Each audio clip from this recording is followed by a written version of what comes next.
한동훈 장관이 비대위원장이 된 목적 자체가 저는 그 김건희 특검 네. 이것을 무산시키기 위해서 여왕의 정치로 여왕의 정치 시대가 네네.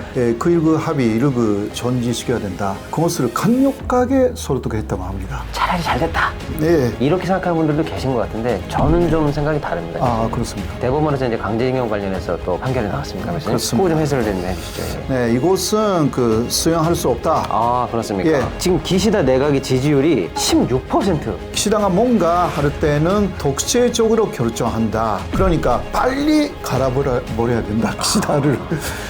네, 안녕하십니까. 호사카 유지TV입니다. 오늘은 오랜만에 박시돈 대표를 모셔서 여러 가지 국내 정세, 일본 정치, 이러한 내용에 관해서 말씀 나누기로 했습니다. 대표님, 안녕하십니까. 아 안녕하세요.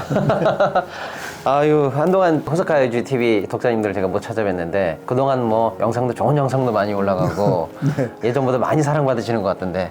아, 예, 뭐 하나는 32만 아유 뷰까지. 예. 그건 하나만이 있는데 예, 다른 거 더 열심히 네. 해야 된다. 그렇게. 아 그래도 제가 이제 교수님 방송 이제 오면은 사실은 여쭤보고 싶은 게 너무 많았어요. 왜냐면 일본 하면은 또 교수님께서 최고의 전문가시기 때문에 어디서도 들을 수 없는 해설을 해주시니까 궁금한 게 있었는데 그런데 이제 본격적인 일본 얘기 앞서서 또 국내 정치라든지 국제 정세, 강제징용 문제라든지 교수님께서 워낙에 다방면에 사실은 전문성을 가지고 오래 활동하셨기 때문에 한번 여쭤보고 싶은 게 몇 개 있었는데요. 네네. 특히 이제 국제 정세 관련해 가지고 윤석열 정부가 최근에 하고 있는 여러 가지 행보 중에서 국내적으로 우려를 많이 사고 있는 게 있거든요, 교수님.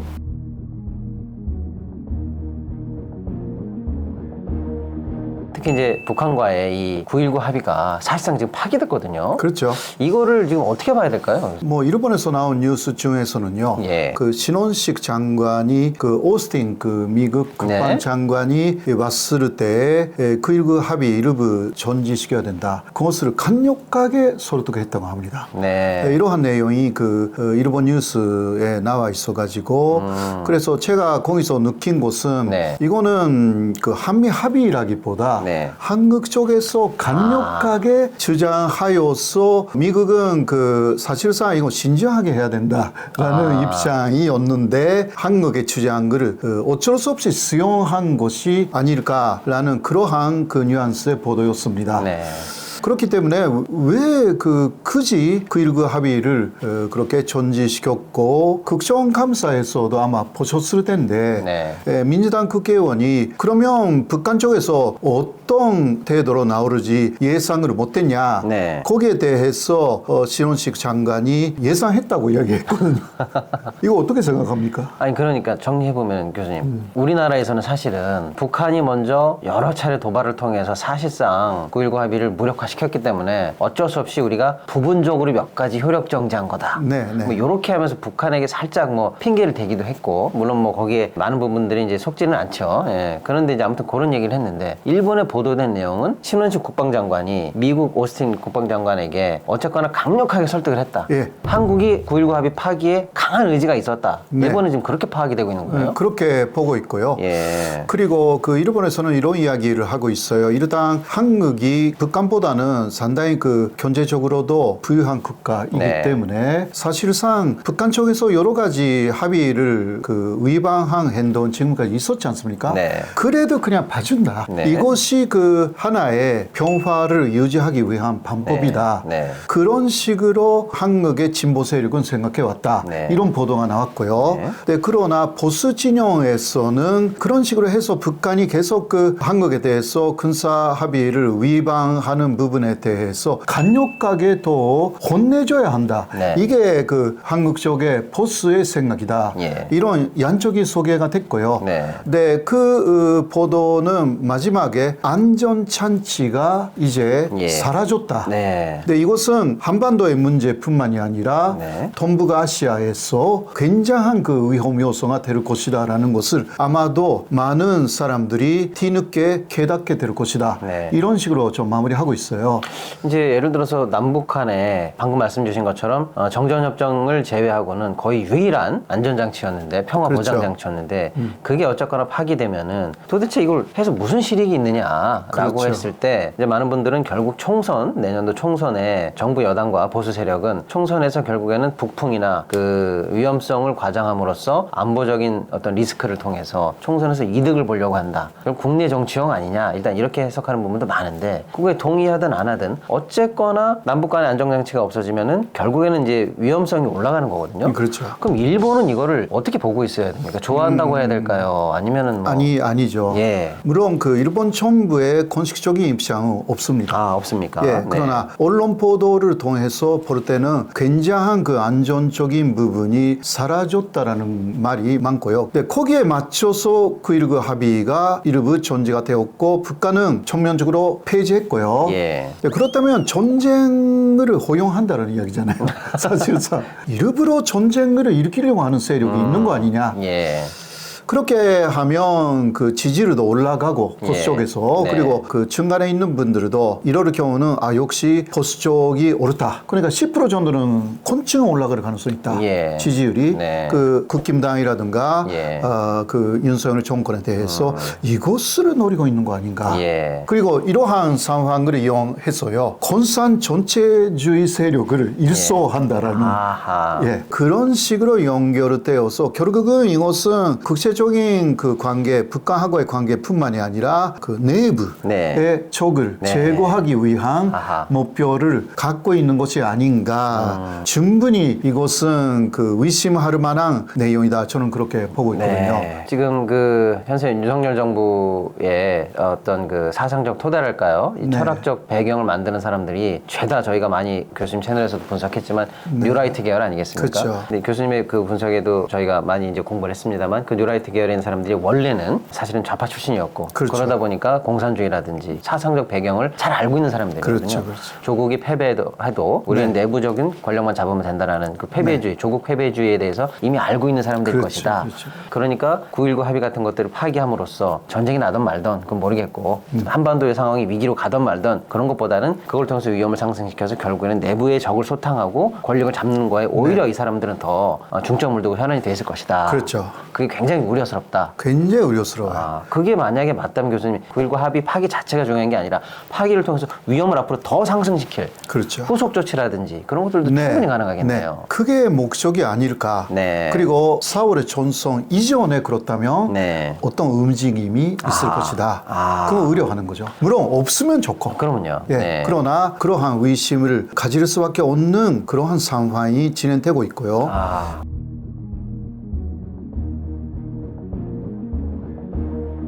또 여당이 지금 뭐 굉장히 시끄럽네요. 보니까 그렇죠. 시끄러운 게 아니고 여당 때문에 시끄러운데 한동훈 법무장관이 결국에는 또 거대 여당의 사실상 당대표로 지금 입성을 했습니다. 그렇죠. 비대위원장이죠. 예. 네, 이거 어떻게 보셨나요? 저는 개인적으로 솔직히 말씀드리면은 야권을 지지하는 어떤 분들이나 분석가들 이런 분들도 계세요. 한동훈 이제 비대위원장이 정치 경험이 없기 때문에 오히려 총선 국면에서 그 스타일대로 하다 보면은 헛발질도 할 것이고 실수도 그렇죠. 많이 할 거기 때문에 그다음에 국민적으로 굉장히 비호감이기 때문에 차라리 잘 됐다. 네. 이렇게 생각하는 분들도 계신 것 같은데 저는 좀 생각이 다릅니다. 교수님. 그렇습니까? 교수님도 서울에 보면 영화 보셨나요 혹시? 네, 봤습니다.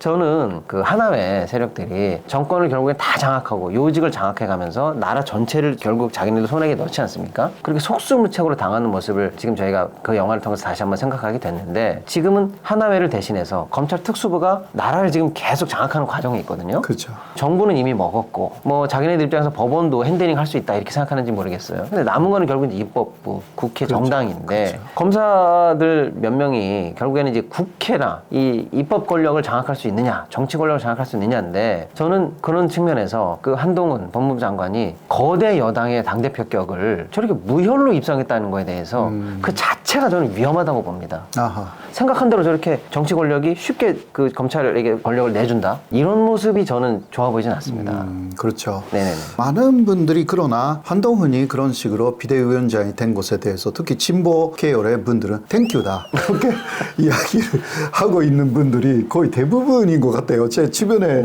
있는 분들은 이것으로 총선이 완전히 그 진보계가 이겼다 이렇게까지 이야기를 하는 사람들이 좀 있고요. 어떻게 보세요, 교수님? 선거구도 자체로만 본다면 한동훈의 등장. 저는 그 일단 결과적으로 뭐 예를 들면 전쟁이라든가 이런 것이 온능한 한동훈이 그런 식으로 비대위원장이 된 것은 윤석열 대통령의 실수다.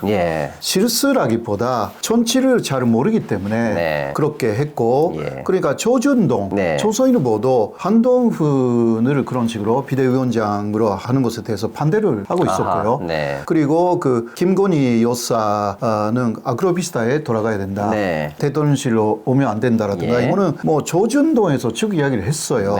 그런데 조준동의 경고를 무시를 했어요. 보통 그러니까 많은 분들이 이런 식으로 조준동이 나왔기 때문에 한동훈이 비대위원장이 되지 않을 것이다. 그 예측을 한 분들이 꽤 많거든요. 그리고 윤 대통령은 그 김건희 여사의 문제를 전이할 것이다. 그런데 한동훈 장관이 비대위원장이 된 목적 자체가 저는 그 김건희 특검 이것을 무산시키기 위해서 그 들어왔다고 생각을 해요. 그러니까 저로서는 그 김건희 일가 그리고 윤석열 대통령 뭐 하나의 가족인데 가족을 지키기 위해서 뭐 국가라든가 뭐 그 극kim의 승이라든가 상관이 없는 것 같아요. 제가 볼 때는 제가 볼 때는 그런 차원이 아닌 것 같아요. 그러니까 거기에는 뭐 여러분들이 말씀하시지만 김건희 여사의 또 윤석열 대통령 이상의 막강한 힘이 자기한테 쓸 것이다. 그래서 지금 한국 정치가 이게 여왕의 정치로 여왕의 정치 시대가 네네.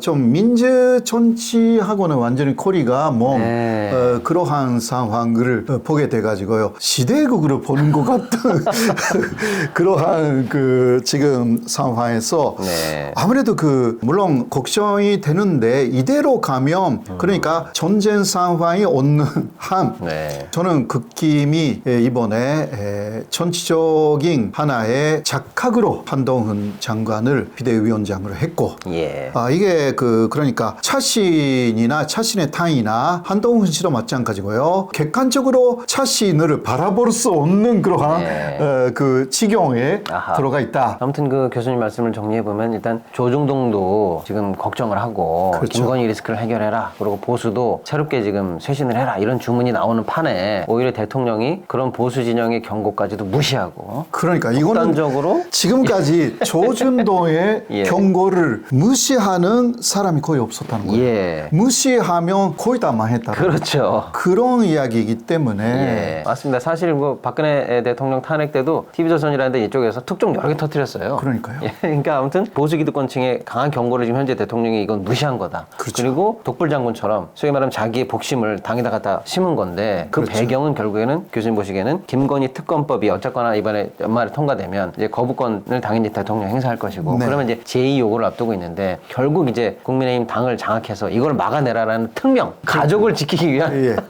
그러니까 한동훈이 지금 그 비대위원장이 되었기 때문에 그분은 말을 굉장히 많이 하잖아요.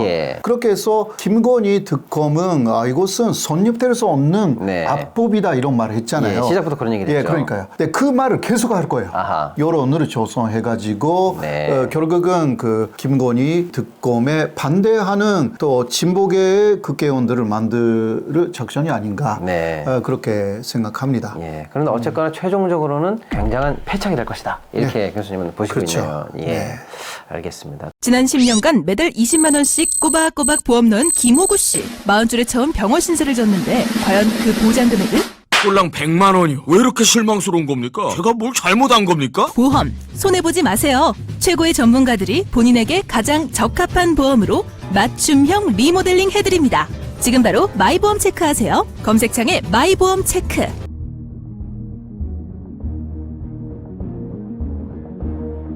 저희가 이제 9.19 합의 또 이제 한동훈 비대위원장 얘기 잠깐 해봤는데 국내적으로 또 하나 짚어볼 게 대법원에서 이제 강제징용 관련해서 또 판결이 나왔습니까? 교수님? 그거 좀 해설을 좀 해주시죠. 예. 이것은 예. 그 지금까지의 그 강제징용 판결을 하고는 관계없는 새로운 판결입니다. 아, 그렇습니까? 네네. 네. 미쓰비시 증공업에서 피해를 입으신 분 4명하고요. 네. 그리고 일본 최절에게 피해를 입으신 4명. 네. 이렇게 하여서 2심까지 다 이겼어요. 그랬죠. 그러니까 네. 이겼는데 일본 기업 쪽에서 상고를 한 거죠. 예. 네, 그 상고가 기각된 것입니다. 예. 네, 그렇게 하여서 판결이 확정됐습니다. 확정이 됐네요, 이제. 그런데 일본 쪽에서 금방 그 반응이 나왔어요. 예. 네, 이곳은 그 수용할 수 없다. 아, 그렇습니까? 예, 하야시 지금 그 새로운 관반 장관이 결국은 한국 쪽에서 알아서 해달라. 네. 왜냐면 그 올해 3월에 일본에 가서 네. 제3자 변제 예. 이것을 보고를 했고 그렇게 했지 않습니까? 예. 현재까지요. 네. 현재까지의 판결에 대해서는 그러니까 일본은 다시 그렇게 해달라. 네. 라는 것을 이야기를 했습니다. 예. 자, 어떻게 하는지는 물론 한국 정부에 달려 있는데 네. 아마도 윤석열 정권이기 때문에 네. 제3자 변제를 그 밀어붙일 거 아닌가. 네. 그리고 문제는 이게 소송이 오래되었기 때문에 네. 원고분들은 모두 돌아가셨어요. 아하. 지금 그러니까 그 앞에 원고분들하고 네. 그러니까 두 번째 사건의 원고분들을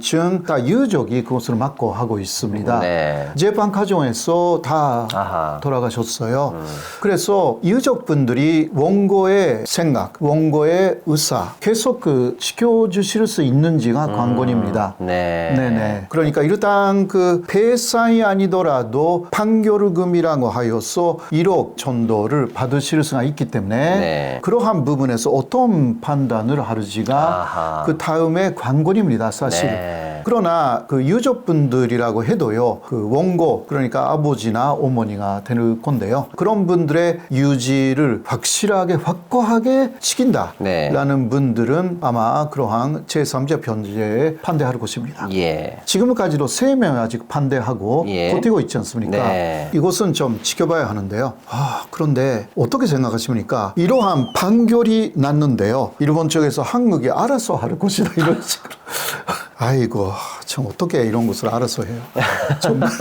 사실 그 모든 것을 그 유족들이 거부할 경우 네. 거기에 대해서 한국 정부가 이것도 간접적으로 또 이야기를 하지 않습니까? 여러 네. 가지요. 이게 전선천에 네. 이게 많이 벌어질 경우는 그 여당 극힘에 상당히 불리하게 돌아갈 것입니다. 그러네요. 이것도 네. 총선을 앞두고 이 정부가 만약에 또 제3자 방식을 이 유족분들에게 강요한다면 이것도 친일 아니냐? 그러니까요. 도대체 어느 나라 정부냐 이렇게 쟁점화될 가능성도 충분히 있겠네요. 충분히 있죠. 그러니까 그 유족분들이 어떤 식으로 하느냐에 따라서 네. 이게 전선에 대한 영향력도 아하. 만만치 않습니다. 네네. 예, 이 부분은 우리가 좀 계속 봐야 된다 그렇게 생각합니다. 네, 뭐 사실은 올해 내내 떠들썩했지만 후쿠시마 문제부터 시작해서 오염수 문제까지 해서 시끄러웠지만 잠깐 요새 지금 일본 관련한 이슈가 전체 국민들에게 조금 내려간 측면이 있는데 요거는 다시 한번 총선을 앞두고 포커스를 맞춰질 그런 이슈 폭발력도 네. 있겠네요. 네, 있습니다.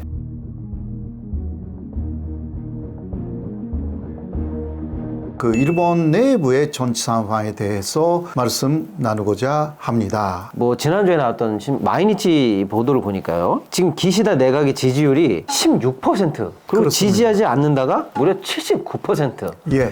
이거 엄청난 상황 아닙니까? 어떻게 봐야 됩니까? 그 2주쯤 전에 여론조사에서는 21%가 네. 최하위였어요. 네. 근데 그것이 16%까지 아이고. 2주 정도로 다시 내려갔습니다. 아, 여기가 지하실인가 했는데 지하 2층, 3층으로 계속 내려가고 예. 있는 중입니까? 이거는 그 끝이 없습니다, 사실. 아, 일본은. 예. 한국은 콘크리트 지지층이라고 있잖아요. 그렇죠. 예, 30% 정도는 30% 정도. 예, 진보, 보수 다 있고요. 예. 그리고 지금 윤석열 정권도 30% 정도는 네. 그러한 콘크리트 지지층이 있는데 일본은 없습니다. 아, 그러네요. 그것도 신기하네요. 네. 어쨌거나 열린여당을 만들어낼 정도로 많은 분들이 지지를 해서 만든 정권인데 네. 콘크리트 없이 추락할 수도 있네요, 예, 일본은. 예. 네, 먼저 여러 가지 그 요소가 있는데요. 예. 하나는 직선제가 아니다. 촌리. 네. 촌리를 뽑을 때는 이게 간접적인 아하. 국회의원들에 위한 선거이기 때문에 국민들은 자신이 뽑았다라는 어떤 그런 그 느낌이 없어요, 전혀.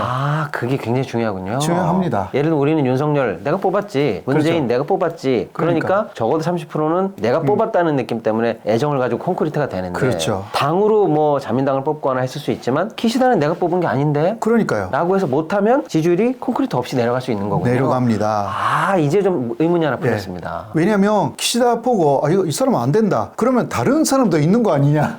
그렇게 금방 생각해요. 네. 일본인들. 그게 그 자민당으로 바꿔버린다라는 게 아니라 그러네요. 키시다를 바꾸는 거예요. 자민당 안에도 뭐 이시바도 있고 코노타로도 있고 뭐 다른 사람이 있는 거 아니냐. 이러한 이야기. 굉장히 중요한 게 이해가 됐습니다, 교수님. 네.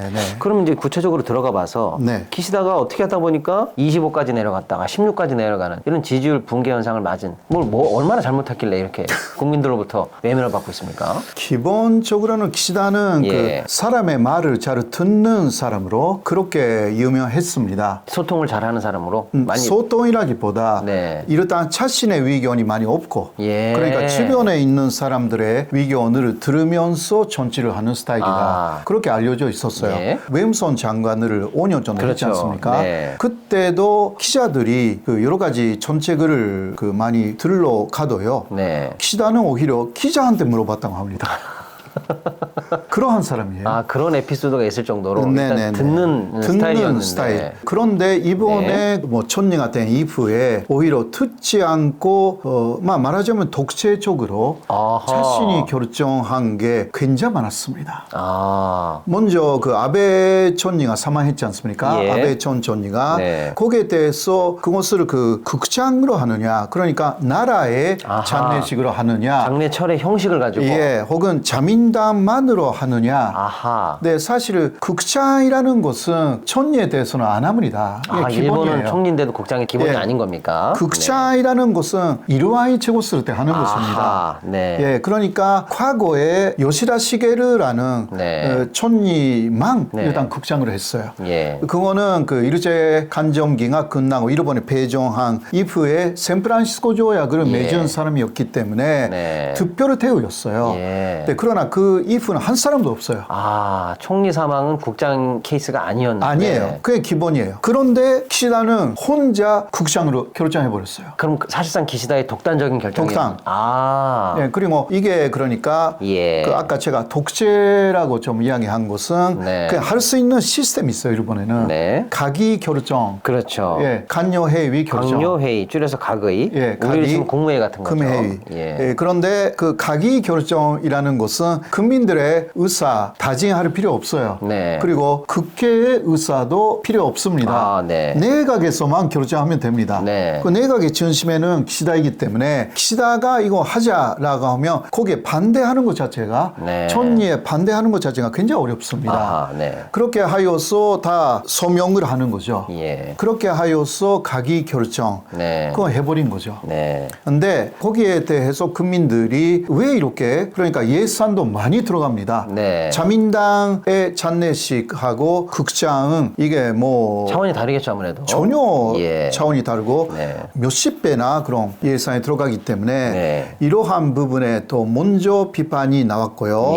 네, 그 다음은 역시 이거 지난해 안보 산문서를 가기 결정했습니다. 안보 산문서. 그러니까 그 중에 한국에서 유명해진 것은 그 반격 능력. 이것을 일본이 갖게 되었다. 이거는 우리가 말하면 선제 공격 능력. 선제 타격 공격 능력을 선제 갖추겠다. 타격.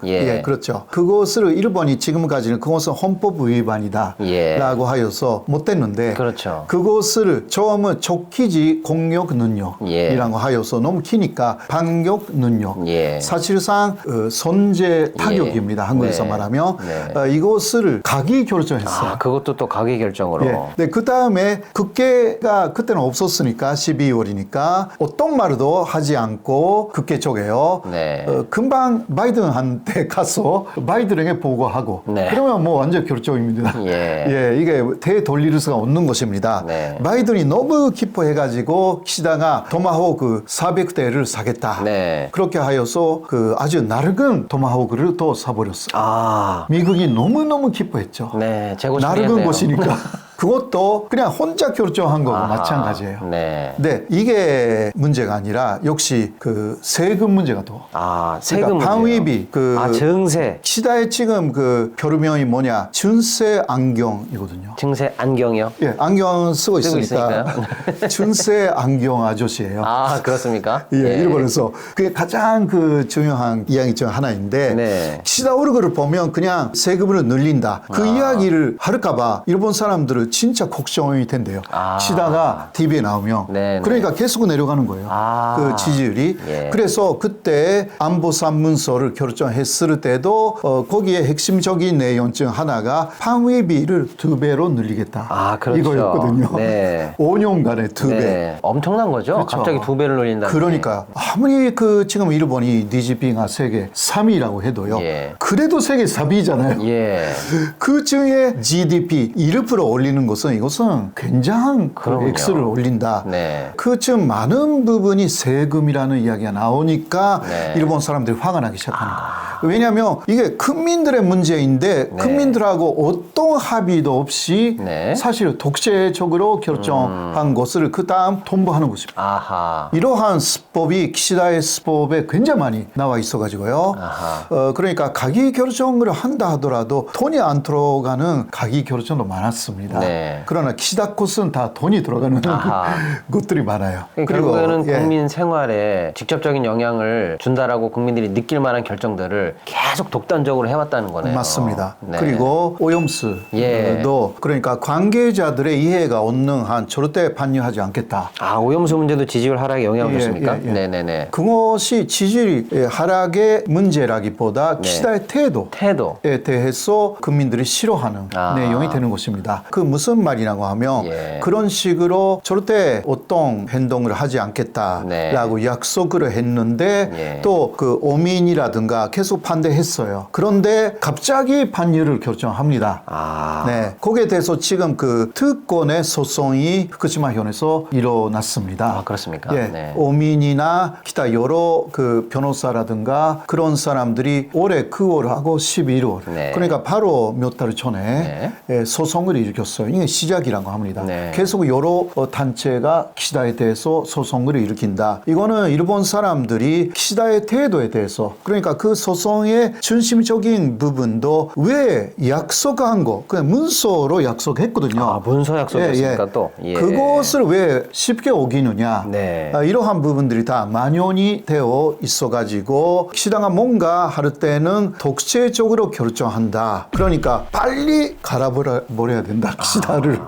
그래도 합의를 하면서 해주는 사람이 좋은 거죠. 네. 민주적인 그 절차를 통해서요. 네. 자, 그러니까 결국은 후쿠시마 문제 처리할 때도 어민들이나 이해 당사자 얘기를 듣고 동의가 없으면 절대 그렇죠. 방류하지 않겠다라고 수차 말을 했는데 그러니까요. 다시 한번 재합의하는 이런 소통도 없이 그냥 갑자기 느닷없이 방류를 결정하니까 예. 방금 교수님 말씀하신 것처럼 늘 자기 마음대로고 거의 뭐 독재다라고 느낄 만큼 네. 그런 행정을 보이니까 아, 지지율이 낮게 예, 계속 그러니까 내려가는 거군요. 키시다의 스타일은요. 예. 그 매일 도어 스태핑 합니다. 하기는 또 매일 합니까? 매일 합니다. 그러니까 소통을 하기는 하는데 예, 그러니까 근데 그것이 소통이 아닌 거죠. 내용이 거의 통보나 독단이라는 없어요. 얘기군요. 그러니까 그때는 아무것도 결정된 게 없습니다. 아. 무슨 말인지 아시죠? 네, 네, 네. 지금 검토하겠습니다. 네. 그런 애매한 이야기만 해요. 아. 도어 스태핑 때. 네. 그러니까 윤석열도 그런 식으로 하면 문제가 없었을 텐데 그분은 아주 강력하게 그 뭔가 이야기를 해버렸기 때문에 네. 도어 스태핑도 안 하잖아요. 없애버렸죠, 지금 뭐. 그러니까 키시다는요. 그러니까 윤석열 대통령하고 다른 부분은 네. 국회가 있을 때는요. 네. 매일 나와서 매일 답변해야 합니다. 아. 그런 것은 그러니까 소통이 없었다고 할 수가 없는데 네. 그러나 본격적인 그러니까 진짜 소통하지 않았어요. 예. 항상 애매하게. 아하. 그런데 그 다음에 나올 때는 결정했다고. 아하. 이게 뭐냐고 도대체. 아. 이게 키시다의 스타일이에요. 무슨 말인지 아시죠? 알겠습니다. 예. 기시다 지지율 하락의 원인에 대해서 이제 교수님께서 잘 설명해 주셔서 이제 이해가 됐고 네.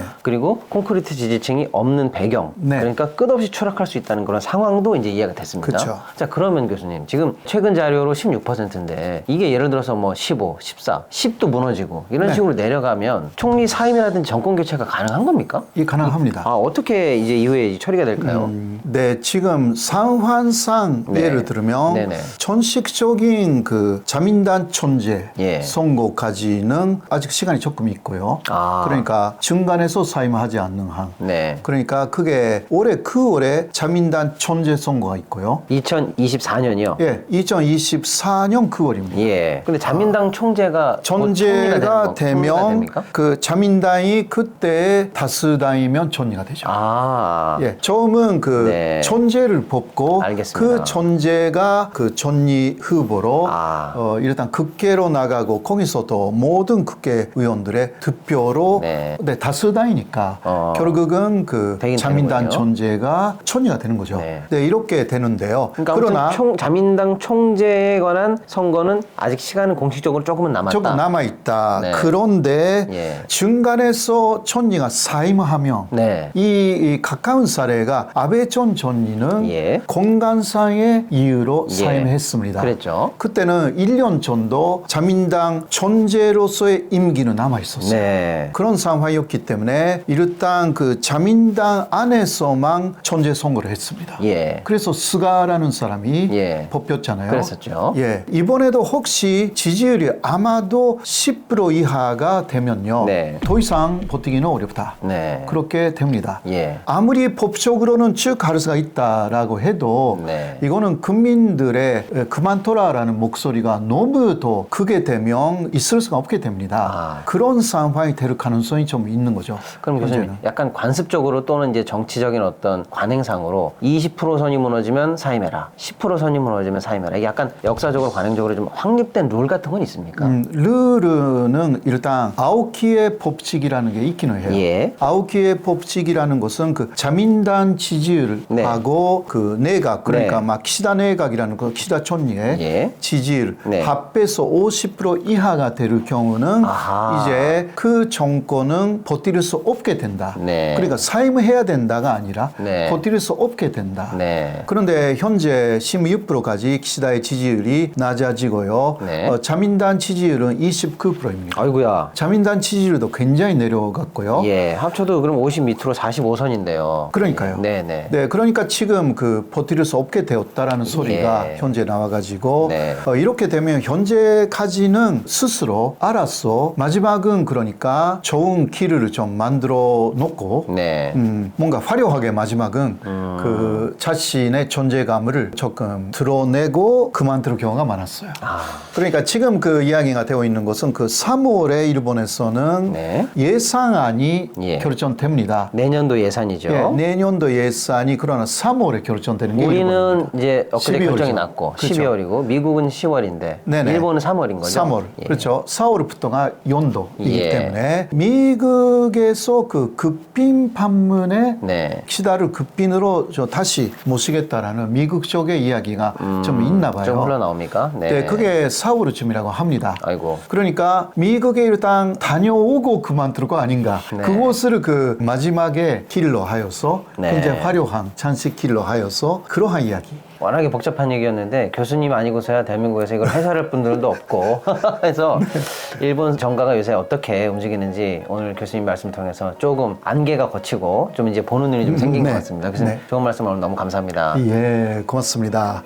오늘은 여기까지고요. 호사카의 유지 TV 많이 응원해 주시고 앞으로도 좋은 내용으로 여러분들을 만날 수 있는 것을 기대합니다.